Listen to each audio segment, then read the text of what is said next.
Thank everybody for being here today. We've had a briefing to discuss an extraordinarily cold weather system that will be sweeping across the entire state of Texas. There will be ultra cold temperatures, and we need to make sure that everybody in the state of Texas is aware of what's coming, but also aware of two primary issues that I want to focus on. The first thing is we want to make it through this episode protecting the life of every Texan. And there are several ways we go about that. One is to ensure that every Texan is aware of what they can do for themselves to make sure that they do not expose themselves to cold temperature in a way that would cause them to lose their lives. Point being, when we get to the time periods that are going to be the coldest, the recommendation would be, if at all possible, for you to stay in your home or other locations so you're not going outside exposing yourself to that cold temperature. There will be additional information provided by Chief Nim Kidd that will be discussing warming centers in regions across the state of Texas in the event that anybody needs access to a location to keep themselves warm. The second thing we want to emphasize, because I know a lot of people are concerned, is the power going to stay on? And as we will explain in detail, we feel very good about the status of the Texas power grid and ERCOT to be able to effectively and successfully ensure that the power is going to stay on throughout the entirety of this winter storm episode. A couple of key things I want to cover, then I will pass it on to others to talk about.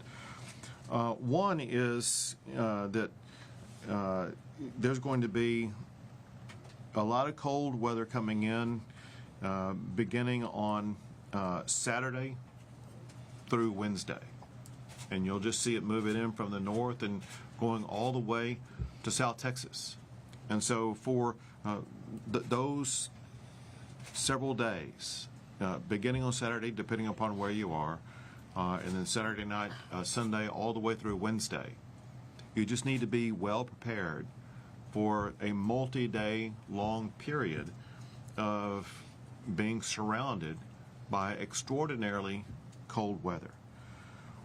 One thing that is less predictable, but based upon current predictions, is in our favor, and that is there's not a lot of precipitation that is expected to take place in the state of Texas during the storm. Now, there are certain areas based upon certain models that show that for 1 or 2 days that there could be some precipitation in central and in East Texas. But there's just no high level of probability at this time that that's going to take place. If it does, obviously, there are extra precautions that need to be taken. Anybody who gets out on the road and drives in an area this cold that has any precipitation on it needs to understand that it's a very dangerous situation. If you do not need to be on the road, don't go on the road for a day or two. That's a way that you yourself can ensure that you're protecting your life. Everyone knows that if you're driving on icy roads, sometimes it's difficult to really see with your own eyes that there's ice on the road until you hit your brakes and you lose control of the vehicle. And so just be very, very cautious, because part of the precipitation coming down would be in the form of ice and can turn into black ice, which is impossible to see.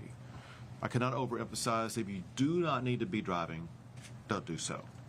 Second, when precipitation comes down, it can weigh on trees and other objects that, because of the weight on trees and tree limbs, it can they can fall and hit power lines. And as Pablo Vegas will tell you more about here shortly, we want to make sure every Texan is fully informed about what to do in the event that a power line falls. Because in the state of Texas, there are several participants in the process of providing you power. One is the ERCOT power grid. And once again, we believe that the power grid ERCOT is going to be able to ensure that power is available through the entirety of this winter storm. There are chances, depending upon where you live, that power lines that deliver the power to your home could go down. That is an issue for your local power company. Pablo Vegas is going to explain to you ways in which you can quickly contact your power company to make sure that they are involved in the process of getting your power back going again. I can tell you this, and that is those local power providers, they understand about the challenges they will be dealing with, and they are making the preparations necessary that they have the staffing involved to rush getting power lines back up again. There are, when you look at the depths of the cold temperature, and when you look at power demand, and when you factor in time periods when there's going to be a lower supply of wind available for the power grid, there's going to be two time periods when it's going to be a little bit closer on power availability. Those two time periods will be Tuesday morning and Wednesday morning. Right now, based upon the briefing that we just had, ERCOT explained that we should have sufficient power to make it through that time period. I just want to do everything possible to be transparent to all Texans, just to know that as we sit here on Friday, knowing things can change in the next few days, we are expecting Tuesday morning and Wednesday morning to be the tightest times for the ERCOT power grid. Know this, and that is power generators are fully inspected and prepared and winterized for this process. They have never been as prepared for a winter event as they are today, including having a secondary source of fuel available to make sure that they will not lose access to fuel the power generation that's needed to send throughout the entire grid to make sure that you're going to be able to heat your home. And with that, I am going to, at this time, pass it over to Pablo Vegas, the head of the ERCOT power grid system in the state of Texas. Thank you very much, Governor Abbott. So I want to start by saying that ERCOT, we're very closely monitoring all of the weather conditions as it relates to this weather event, and we are prepared to deal with this event. This cold weather front that's moving into Texas is not just only affecting the ERCOT grid, it is also affecting grids across the nation. So this is going to be a nationwide cold weather event. We're going to be coordinating very closely across the industry to make sure that we work to support each other as the coldest periods occur. And this includes areas across Texas that are not covered by the ERCOT power grid. So if you think about East Texas, that's covered by Entergy. Up in the Panhandle, where we have SWEPCO and TNMP. And in West Texas, where we have El Paso. Those are not part of the ERCOT grid, but we'll be working closely with those grid operators and utility companies to make sure that we do everything we can to try to ensure power stays on consistently. As the governor noted, at this point, we do expect the ERCOT grid to be normal conditions throughout this weather event. There's not an expectation of an energy emergency, and we are not calling for conservation at this point in time. Now, things can change, and if it does change, we'll continue to communicate openly over the course of this weekend if those conditions do change and we do need conservation, but we're not calling for conservation now. We've issued a weather watch to cover this event. That's because we do expect conditions to be very cold and demand to be very high. So we've got a weather watch in place, and we'll be continuing to update that throughout the course of this event. You can go to our website, ERCOT.com, to get information about the weather. You can also use our mobile app. Our mobile app will have information about that too.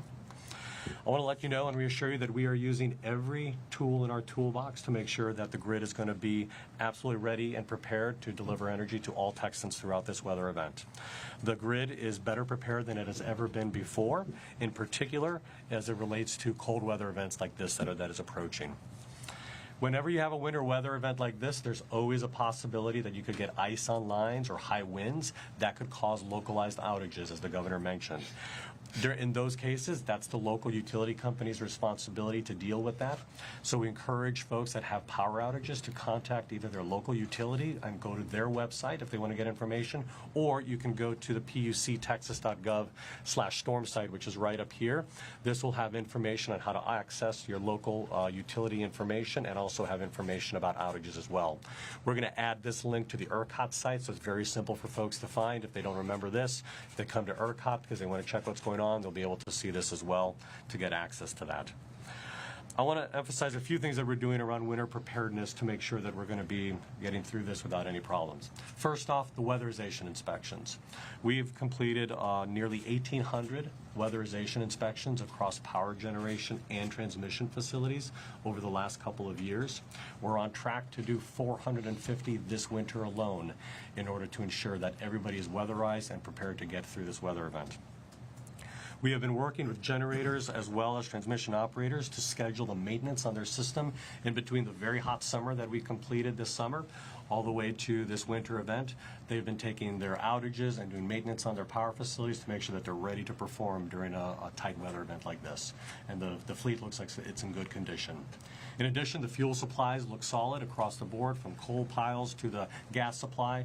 We expect there to be adequate fuel to meet the needs of Texans throughout this entire event as well, so fuel shouldn't be an issue. And I want to, again, reinforce, we're using every tool in our toolbox, the conservative operations, making sure we bring on units earlier if we need to, in order to make sure we've got enough power to meet demand. We're going to be using all of those techniques throughout this weather event. So with that, I urge all Texans to stay safe during this cold winter event, and I'll turn it over to Chairwoman Craddock to talk a little bit about what's going on at the Railroad Commission. Thank you, Pablo. So first and foremost, we are the natural gas group, and I want to say lines are packed and we have more storage available and full than we ever have before. We too at the Railroad Commission have done a lot, about 1,400 inspections since, and finished our Tier 1 inspections by the end of December. So our people are ready to go as well, and we've sent out notices to operators to remind them of the storm so they are ready to go as well.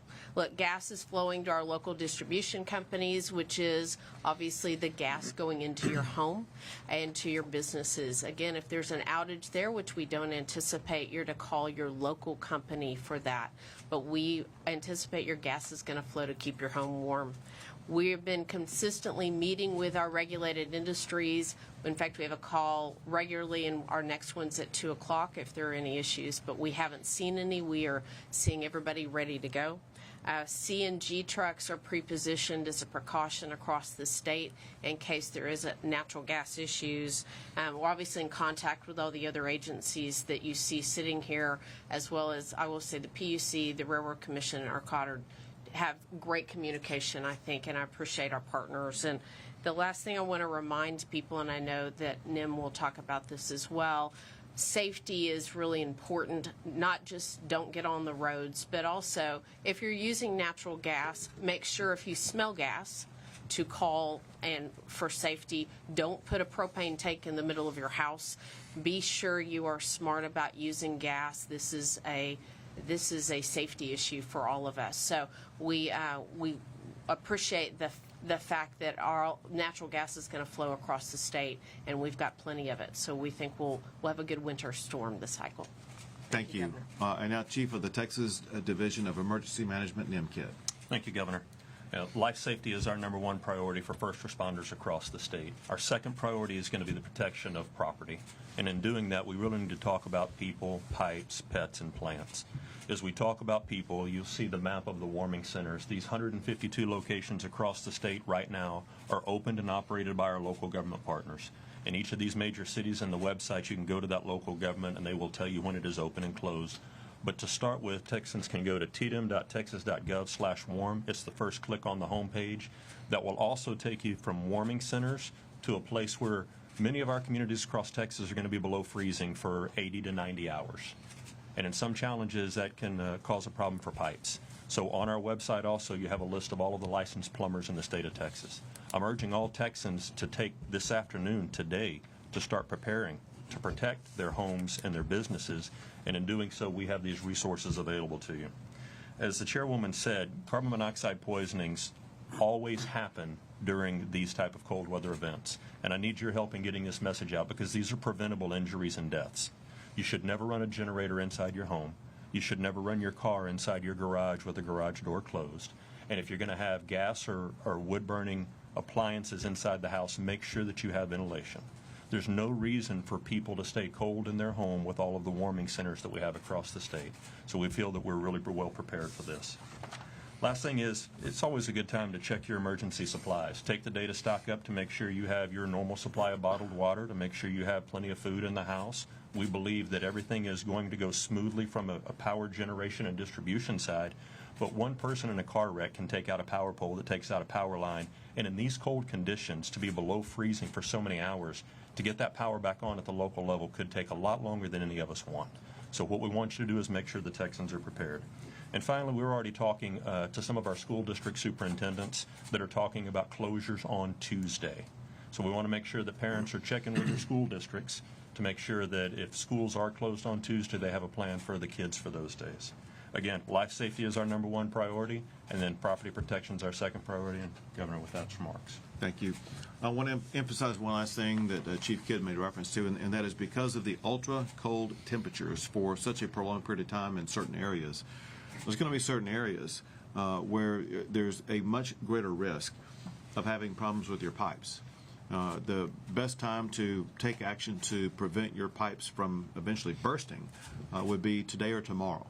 So take swift action to be prepared for several days of ultra cold weather. With that, we'll take a few questions. Governor, I wanted to ask you about some of the long-term investments that the legislature made, and you signed into law with SB 6, SB 7, making investments to build new power plants.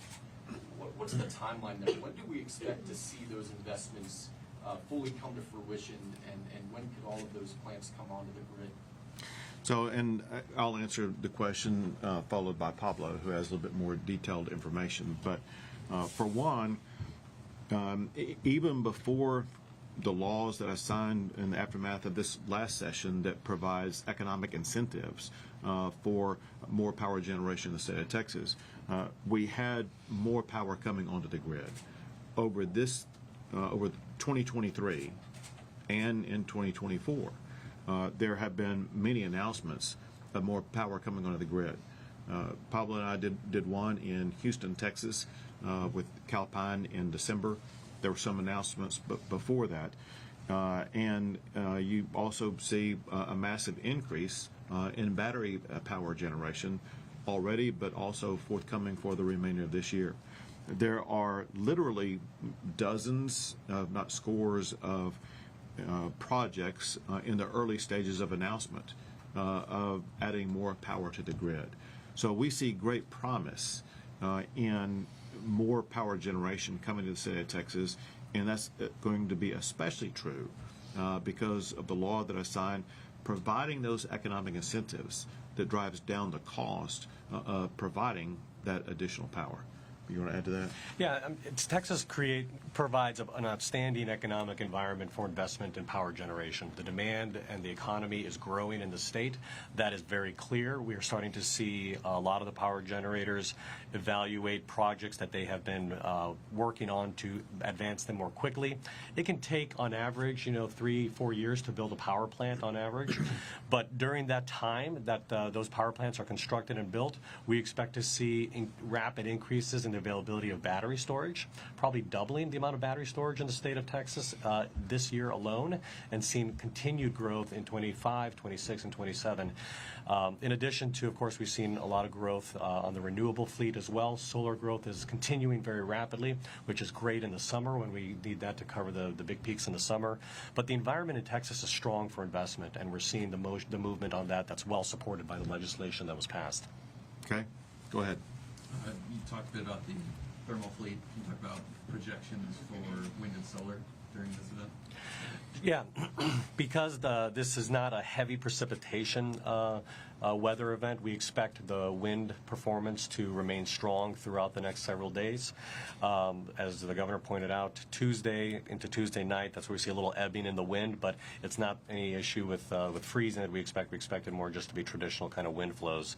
And then on the solar front, it's cloudy on Monday is what we're forecasting, but good performance on Tuesday and Wednesday, so we expect to have strong solar performance those days. So we do expect the renewable fleet to be a core component of delivering power throughout this event.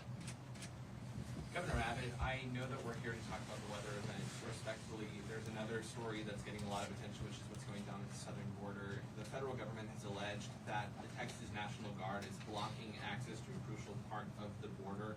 What's your reaction to that, and did that come down from state leaders? Yeah, very happy to answer the question, and I will. But because of the magnitude of the storm, let me take other questions first, and I'll come back to you. I appreciate that. I'm sorry if I missed it, but is is there a need for any road preps or anything like that? You did not miss it. And I'm glad you asked it. The answer is yes. TxDOT is engaged already in making sure that roads are going to be prepared across the entire state of Texas. As I mentioned earlier, there's a greater chance of precipitation in central and east Texas, and that's where the primary focus is right now.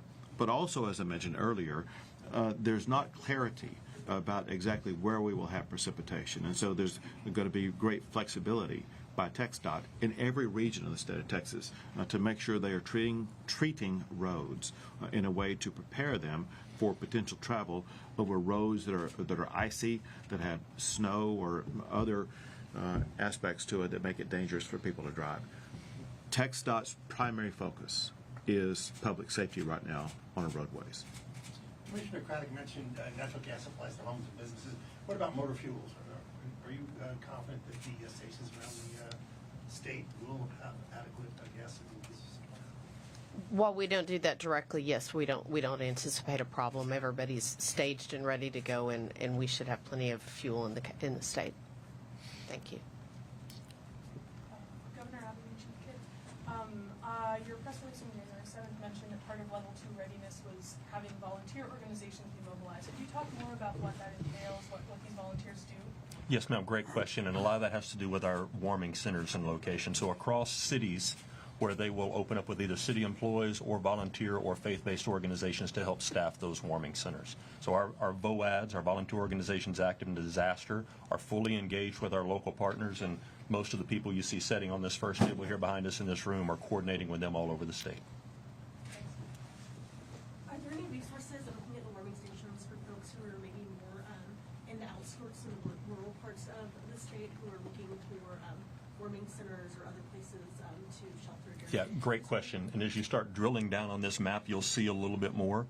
Right now, the urban areas are the ones that are primarily focused on it, but this map is a live map. So as those locals open one up, it'll be populated in those areas. Yes, ma'am. You know, if I could emphasize, there's certain core pieces of information that the public needs to know, and the more that you and others can publish information where people can do one click and go find where a warming center is, that would be fantastic and very helpful. Right there. tdm.texas.gov/warm. Works on your mobile device as well as on the computer. In comparison to some of the winter storms we've had in the past couple of years, I mean, how serious is this one looking to be? I think oftentimes people think with severe weather warnings, oh, I'll be fine, you know. So what's your message to Texans about the severity of this one in particular? This is basically a polar vortex that's descending upon Texas. There's one of the coldest episodes we'll have been through. It's different than Winter Storm Uri in two ways. One is that it will not last as long as Winter Storm Uri. Also in Winter Storm Uri, there were times when almost, if not the entirety of the state of Texas was under cloud cover, and it made it more difficult for all of the power fleet to be operational. And so what people should expect is this, and that is this will be one of the coldest episodes they will have lived through in the state of Texas. It will last for several days, but it will not be anything close to what we experienced during Winter Storm Uri. And I could emphasize we're much more prepared for this than we were for Winter Storm Uri. And Governor, if I Go can ahead, add, please. those that may have to work outside, this is dangerous cold. Right. I mean, you look at the Panhandle all the way down into Midland, Abilene, cross over to the Waco area, it can be 80 to 90 hours of below freezing. It's not getting above freezing. You're going to have, as this front comes in, the wind chills are going to bring down, and then the wind chills won't be as devastating. But anything that is left outside or going to be outside will freeze. And I think that's unusual for a lot of Texans.